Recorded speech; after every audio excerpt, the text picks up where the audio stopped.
Welcome back to the Bleav in A's podcast. We believe in A's baseball. This is your number one spot for everything athletics. Your host Tyler Tex there with Luke Mitchell and Devin Neal to talk everything A's baseball. How are we feeling today on this hot summer day? Feeling hot. Yeah. Feeling hot and ready right now. But hopefully the A's can turn around. I feel like the game's started up recently, or an hour ago. Yeah. So hopefully the A's can come away with the win, get back after that loss last night. Yes, sir. Dev, how you feeling? Feeling good, feeling hot.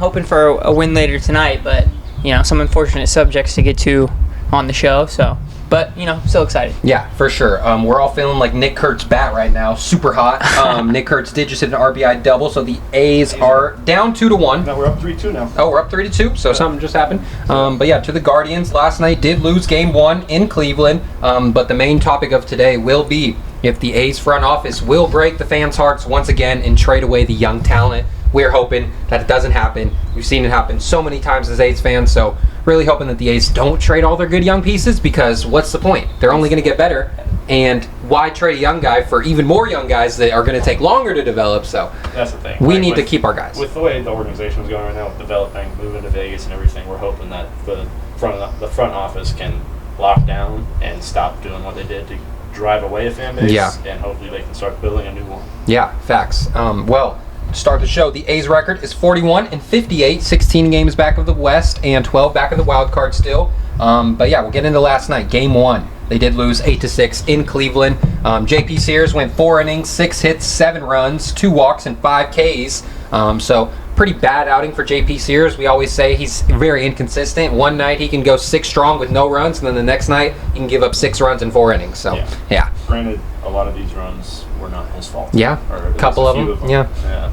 A couple of them were not. We will get into that. Yeah, I think minus those out, it was just the 2 home runs. Obviously, a couple bad 0-2 pitches, but that's the inconsistency of, like we've been saying. So, couple better pitches right there, and then if that stuff doesn't happen in the 5th inning, then he's looking better. But you're still glad that he kind of got at least a little bit deep into the game, saved some of the bullpen, and it's good to see that the bullpen only gave up 1 after he was out. Kind of kept them in the game, kept them close, made it exciting going into that 9th inning. Yeah, for sure. Well, the pitcher for the Guardians yesterday was a young guy I've never heard of. First name Slade Sassoni.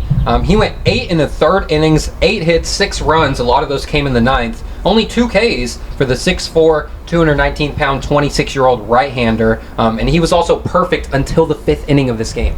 That's He's throwing a perfect game. That's what you want out of your start. Like, yeah. You can take away that 8 hits pretty much right there. Yeah. That don't matter. Those 8 hits did not matter at all. Granted, and then a lot of the runs, they weren't really his fault. Besides the homer also. Weak contact in the 9th. The balls just kept falling in right field for the A's. That's the thing. A couple of their outfielders made some, questionable plays too. Oh, yeah. But, like you said, never heard of this guy. Never heard of him, yeah. And then throws pretty much a complete game. Huge standing ovation for him when he's walking out. Yeah. So, what a game for him. What a game. But yeah, in the beginning of this game, the Guardians announcer did say the Oakland A's, so shout out to him. Shout out. I love when the announcers do that, still repping Oakland, and I think they definitely do it on purpose. Yeah. I don't think it's an accident at this point. I think they're doing it on purpose. We saw the Giants announcers do that a lot, you said, when the A's were playing the Giants. Yeah. So some goats over there in the announcing booth for them. But yeah, going to the 2nd inning, Jonathan Rodriguez hit his first career homer against JP Sears. That made it a 1-0 game. Then in the 3rd inning, things started to fall apart. RBI single for the Guardians, put him up 3-0. David Fry, 2-run homer, made it 4-0. But yeah, the announcer said that the Guardians... Oh my God, I showed you guys this before the show. The announcer said, all the Guardians need in this inning is a triple, and the team will have hit for a cycle. And I don't know who thinks of that or says that, hitting for the cycle, it's a team in an inning. Never really thought of that. Never heard. Never heard of that. Next batter, Jose Ramirez comes up, hits one off the wall in left field, and look like, a ball hit to left field, it's not going to be a triple 99% of the time. No. But Tyler Soderstrom, I don't know what was up with him yesterday in left field, but he did not look ready to play. He was very lazy throwing the ball in, double clutch, just throw a couple times. Jose Ramirez just never stopped running, and he has some speed, so he was safe at third base with the triple. Guardians announcer really jinxed us there. Well, that's the confusing part is Jose Ramirez was running the whole time. Didn't slow up before he got to second base looking like he was going to stop. And so that like he got the ball, Soderstrom got the ball pretty quick, turned around, and it's like you could see that like he's got the perfect angle from left field to second base to see if he's stopped running or not. So I just don't understand why he was so like just slow with the ball and throwing it in when he could see the play going on the entire time. Part of me wanted to think like, oh, he's like kind of jinxing him into a run to third. Yeah. But dude didn't even slow down. He didn't slow down. Yeah. So you're taught this from AAA farm ball. Yeah. Get the ball in as fast as possible. It don't matter. Like just throw the ball in. You can miss your cutoff. Guys, like but get it in, dude. Yeah. Come on. Soderstrom was not ready to play in left field yesterday. And then it was just the next play. Yeah, literally the next play. Carlos Santana, who the Giants are actually rumored to be in trade rumors about, Guardians legend, he hit a pop-up to shallow left field. And there was one out when he hit this ball. Soderstrom ran in, caught the ball, and put his head down and his glove down and starts trotting in like it was the last out of the inning. Jose Ramirez is at third base, tags up and scores easily. Soderstrom didn't realize the amount of outs. Shout out J.R. Smith, didn't know the score or the outs. So Soderstrom really was just in. I don't know what was up with him yesterday. Seemed like he was in his head. Maybe that play in left field really messed with him out there as well. But man, that's what I'm thinking too. I don't want to slander any A's player like current or former because we're hoping to get some on the show eventually and all that. But guys was playing like he's trying to get out of here. So. Yeah, he was playing like he didn't want to be out in left field yesterday. He didn't come up as an outfielder, so maybe he's still not too familiar with the position. He's been playing it pretty much all year, though. So at this point of the year, you kind of expect your guys to be ready. It was coming off the All-Star break, so maybe he was, not trying to put allegations on him. Still love Soderstrom as a player, but maybe he was partying a little too much in All-Star break. No excuses. Had a little foggy head. No excuses. No excuses, though. That's a Little League play. That is a Little League play. Little League Yeah, play. you got to know the outs in the inning. It says it on the big, giant scoreboard right behind you. I'm pretty sure around the the whole stadium. There's that little strip of neon lights that says 2 outs. 2 out. Like, yeah. everywhere. Yeah, so come on, dude. I don't know what Soderstrom was thinking there. That really killed the momentum of this game for the A's. Like, it just felt like the game was completely over. That put the Guardians up 5-0, and then another 2-run double made it 7-0. And the A's still didn't have a base runner in the game when this happened. A's didn't have one base runner until Brent Rooker, our boy, hit a solo homer in the 5th inning for his 100th career home run, and 90 of those have come with the A's. Yes, so shout out to our boy Brent Rooker. Shout out Brent. Pretty sure hitting the century mark. Yeah, hitting the century mark. I'm pretty sure he is like second or third in home runs since like 3 years ago. He's right behind Judge or something like that. So he's at shout out to Brent. 330 home run years in a row. So he's him. Yeah. Brent Rooker is him. Stayed hot after the All-Star break where he showed out big in the All-Star game and the home run derby. Huge. Yeah. Then it was 7-1, so little hope for the A's. Nick Kurtz hit an RBI single in the 6th, made it 8-2. Then Shea Langoliers hit a solo homer in the 7th, making it 8-3. Nick Kurtz led off the 9th with a triple, and then Brent Rooker hit a triple right after, making it 8-4. Soderstrom, tough night for him, struck out looking for the first out of the 9th inning. And then Shea Langoliers with the runner at third, too, and nobody out. Yeah. So that's never what you want to see out of one of your best hitters. But Shea Langoliers came up with the RBI double, making it 8-5. And that was finally when the Guardians decided they're going to take their starter out of the game. With one out in the 9th inning. You don't see that a lot. He had like 130 pitches yesterday. That's the way to save your bullpen. Yeah, right there. That is a way to save the pen. First game at an All-Star break, too. Let those guys stay rested. But yeah, man, I was surprised. Stephen Vogt was rocking with the starter yesterday. Mm-hmm. He didn't want to take him out. No. Yeah, I mean, you want to let the guy try to finish the game, but once it starts looking hairy like it was, then you got to get him out of there. 100 and if he was over 100 too, then that is kind of surprising to me considering just how pitchers are handled nowadays. But I mean, young guy, might as well let him do it. Yeah, let him rock out. He was perfect through 5, so might as well see if he can go the full distance. But then they put Clase in. Miguel Andujar hit an RBI double that made it 8-6. So the A's had the tying run at the plate with one out in the 9th. Max Muncy struck out swinging on a high fastball way over his head, and then Gio Urshela pinch hit, struck out swinging at a ball 10 feet in front of home plate. So not happy with how Gio Urshela's kind of been this year. I know he went on the IL, but I don't really want to. I don't know. I wouldn't be mad if him and Severino get traded at the deadline. That would be a nice little. He still has a name enough in the league. Where I feel like some kind of no pun intended, kind of rocky teams. Shout out to the Rockies. Yeah. But I wouldn't mind seeing him go, especially just because he's kind of an outlier with how young the squad is and everything. Mm-hmm. Obviously, having some vet in the clubhouse is nice, but I don't know. I feel like running the young squad right now is really working for us. Yeah. And anytime I see like someone like Gio step up to the plate in a big moment, it doesn't go right for us. Yeah, I would rather see the young guys get the at-bats in those situations, for sure. But yeah, tough game one for the A's coming back after the break. They do play the Guardians a couple more games in this series, and then they go to Texas for a tough series against the Rangers. So some big games coming up for the A's. Hopefully they start with a win today. Some big interleague matches. Yeah. So yeah. Hopefully we can make a jump in the standings a little bit. Need it. For that wild card. Yeah. So we need to hang on to. Yeah. Well, moving on to the main topic though. Will the A's trade away the young talent again? Hopefully not. As A's fans, obviously we don't want to see that happen. But it was a report that some teams think it's a possibility the A's will entertain offers for Mason Miller. And these are teams that want to make him a starter.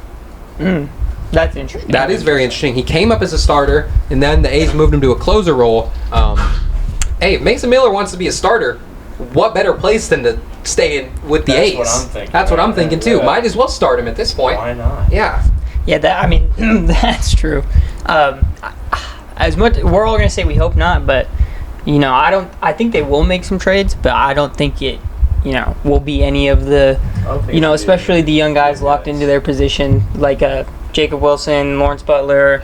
Better not be. Maybe even they might even keep Muncy. I don't know. Maybe he's not where they kind of want to go later down the road. But I don't think it will be any of the young guys. I think it will be a guy like Severino. Yeah. Or who are you just talking about? Gio Urshela. And then even Andujar. He's been pretty good though, but I wouldn't be mad. I think he just drove in a couple rounds today.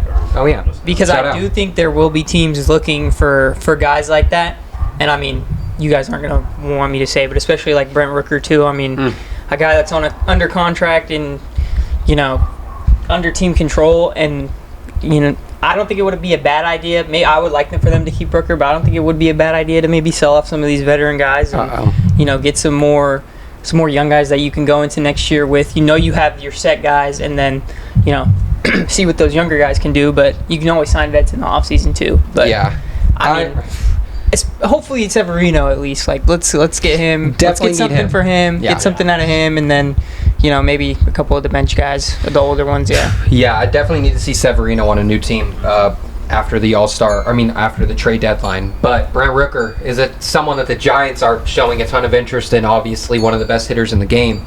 But that's someone I think the A's need to keep as a vet on this team. He's not complacent playing with the A's no matter how bad we are. So that's something you guys like to look at, that he's always happy in his situation. He's getting paid now. He's hitting 30 bombs a year. So there's not much more you can ask from like a guy who's not too old, but he's getting up there in age a little bit. Yeah. Someone you want to build around with some young guys. 100%. Yeah. Having him especially in the DH position. Waste of position. Add a few more years to his, the end of his career too. Yeah. Exactly. So that's amazing to have right there. But Brent is definitely the captain of the team. I agree. And having him right now, I feel like is one of the biggest motivations for me. Looking into the future, is having him and Lawrence re-sign right now for this. It's I feel like it's a sign to where we're not going to be trading. I hope. That's what I thought too. That's what I'm. When you finally see that the A's decide to extend their good players, it's like you expect them not to trade them, but now they're kind of in the rumor, so it's a little scary. And that kind of adds value though, like Dev said, if they're under contract, teams probably will give up more because they know they'll have them for a long time. Yeah, so that's kind of scary. Severino's under contract for 3 years, so at least the vets, because it is a big contract. I'm thinking MLB teams go into conversations with the A's, hopefully thinking they're not going to get Lawrence Butler or Jacob, but there's going to be no chance of those two, right? Yeah. So, I still think they should keep him, like you guys are saying. Yeah. And, maybe if you're in this position in 2 or 3 more years, maybe that's a guy you look at to trade. But, right now, building around him with the young core, I think is the best idea. And then, just get Severino, get him out of here. Get him out of here. I hate to keep harping on it too much, but, that's a thing that, they could do. And then if they flip it for somebody, even somebody we've never heard of, can turn out to be good. So, we've seen it happen a lot. Yeah. With the Nationals right now. Yeah. Turned Juan Soto into their whole Exactly. And now they're good. They're good. Going over some other times that the A's have, broke the hearts of the fans. Since 2014, because there's been a lot of times before that happened, but it didn't really affect us too much. 2014 was really the start of this. After the 2012 magical runs, Josh Donaldson traded to the Toronto Blue Jays for Kendall Graveman, Brett Lawrie, Franklin Barreto, and Sean Nolan. Donaldson did win the AL MVP in 2015, so right after they traded him. Right after. Right after they traded him. Brett Lawrie, I was so mad about that trade from day one. Yeah. Brett Lawrie was never going to be Josh Donaldson. He was decent, but not even close to what Josh Donaldson is. We weren't going to pay him. Yeah. We weren't going to pay him. Which is heartbreaking. Yeah. What year did they draft Matt Chapman? I think. Well, we ended up trading him in 2022, so probably right after that. Maybe they had Because I'm Chapman thinking in maybe they yeah. had him drafted, but then They drafted him out of high school, though, right? but then it's like Chapman. I don't I know. thought they should have got more for Josh Donaldson. Oh, yeah. If you're like, okay, we got a MVP guy. caliber Why player. even go for Brett Lawrie to play third base for 2 Yeah. years when you know you got a guy going to come up in 2-3 years that's going to be that good? But I Yeah. mean, hindsight's 2020. Yeah. Donaldson was sitting on his couch, I think, like playing Nintendo or something when he found When he got traded. Yeah, I saw that. Yeah. Did cry real tears when Josh Donaldson me too. got traded. Yeah, Yeah. I remember, that was, I was pissed. yeah.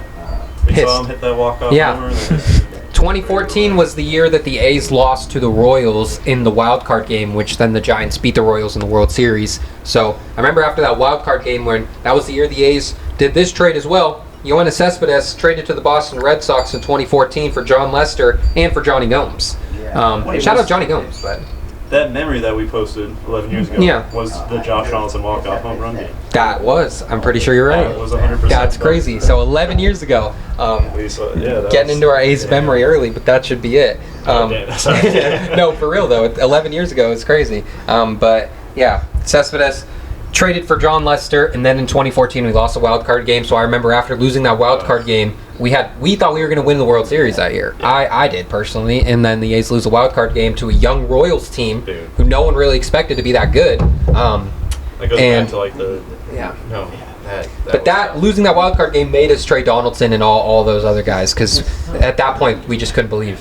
Yeah. that year the Royals went on to win the World Series as one of the first wild card teams to do. Well, they won 2015. Who? Royals. Well, we Yeah, got the it. year. Giants won So- 14. Okay, no. Giants 15. beat the Royals for us. Yeah. The year that the Royals beat us, and then the Royals won the next year. Yeah, they went back and won. Yeah, they did go But we back. still got eliminated from them that year when they won the World Series. I'm pretty sure.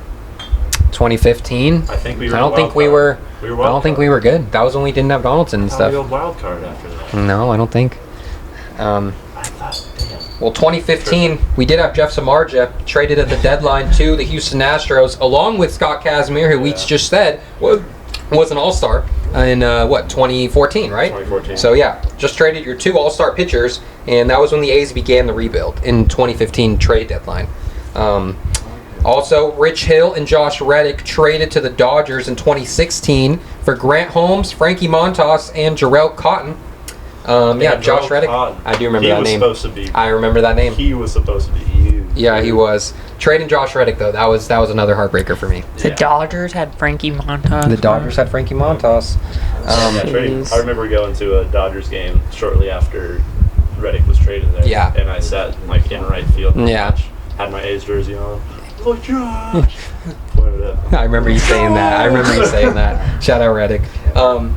All right, well, Sonny Gray also traded to the Yankees in 2017 for Dustin Fowler. Didn't know we had him. Jorge Mateo and James Caprillion. The only guy who really showed out was James Caprillion. I remember. Dustin Fowler. I guess so. Oh, maybe we're thinking of Dexter Fowler. Oh, okay. Oh, yeah. I was thinking of Dexter Fowler for sure. Fowler. 'Cause I was like, there's no way the A's had him. But yeah, Dustin Fowler, Sonny Gray. Damn, 2017. We had a young core, and then we ended up trading him again in Sonny 2017. got so much better too. Oh my God, So much better. he's still nice. He was a Cy Young candidate. For Yeah. 2 years.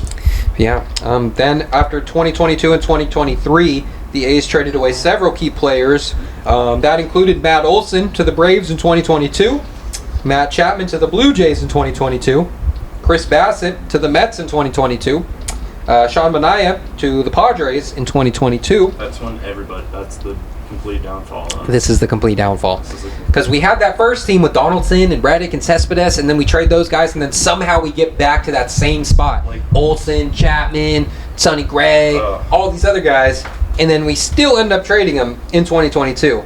Frankie Montas to the Yankees, Sean Murphy to the Braves, and Cole Irvin to the Orioles. Cole Irvin was actually kind of nice. He was pretty nice. Little lefty. Yeah, so those we are could have had it all, man. Could have had it all. We could have had it all. Could have had both those teams combined. That's a ring. 100. If we just didn't trade the star players and kept them and let the young guys develop, would have been Chapman and Donaldson. Put one DH or whatever. Oh my Let Donaldson God. DH Chapman at third. Oof, would have been nasty. Honestly, move Chapman to short. Yeah, put Chapman at short. Why not? Like- Might as well. Either one of them could have played short. That would have been crazy. But yeah, hopefully the A's don't do that again. We've been through a lot, man. Been through a lot. We've been through a lot. But we're numb to it. We are numb to Scarred. it. Yeah, it is though. All right, well let's close out the show though with our favorite A's memory. It's got to be that 11 years ago. It's gotta be that Yesterday. 11 years ago. Shout out to my dad. Posted a pic on Facebook. Posted on Instagram as well of me, Luke, and him all at an A's game at O.Co Coliseum 11 years ago in 2014. Starting the second half of the year, when the A's, were favorites to maybe win the World Series. That was the Josh Donaldson walk-off game against the Orioles. You called it. I called it against Manny Machado, the rival. A's were down 3-1 in the ninth, and 2 runners on. Donaldson walk-off bomb to trade away center field. Bringer of rain. Bringer of rain. I remember playing with football, and like every time you had a home run, you would go around the base and stick out your tongue like Donaldson. Had to do it all. But all right, Dev. Before we close out, give me some Giants updates. What's going on with the Giants? Give the Giants fans listening an update. 2 losses right out of the gate. Yeah. With the All-Star break. Verlander 0-8 now, 0-7. Yeah. Well, winless is all I know. Yeah, winless. How many wins is he away from 300? Like 50. Still like Oh, yeah. sorry. Yeah. He hasn't won He's one. not Yeah. reaching it. There's no way. I don't know what they're gonna do with him at this point. Paid him about 20 for a year, so I mean, maybe move him to the bullpen. But at this point, I don't want him going out there starting games anymore, trotting out automatic L's. Yeah. Can't And do then, today was a fun game. It was tied. Willie Adames hit 2 home runs, but Saw it was tied in the 6th inning, and then the Blue Jays got a really good lineup. They do. They got 2 guys who and then the rest Young guys that you've never heard of, but and they're nice. they don't strike out a lot, and they get on base. They put the ball in play, and I mean that's just what they did off Webb, and that's kind of like when Webb is bad. It's kind of just guys putting the ball in play and taking what they get. So they took a 3-run lead after that, and then Adames hit his 2nd home run, but it wasn't enough. They lost that one. So Adames, it really is a second half hitter, man. Yeah, a couple He's quick getting hot. losses out the gate, but maybe that propels them into making a faster move before the deadline. So we'll have to stay tuned for that. That last game before the deadline was crazy. Against the Dodgers. that made me so Matos, mad. 2-run bomb to tie the game in the 9th, and then Giants losing extras. Yeah, that I was a got tough one. Jackson and Devin were 30 getting hyped push-ups about waiting that. on me. Yeah, 30 push-ups for you. But all right, let's close out. This has been Bleav in A's. Go subscribe on YouTube, Beam City Sports, Spotify, Apple Thank Podcasts, you. Bleav in A's. But yeah, we'll be back on Thursday for another show. Thank you. Cheers.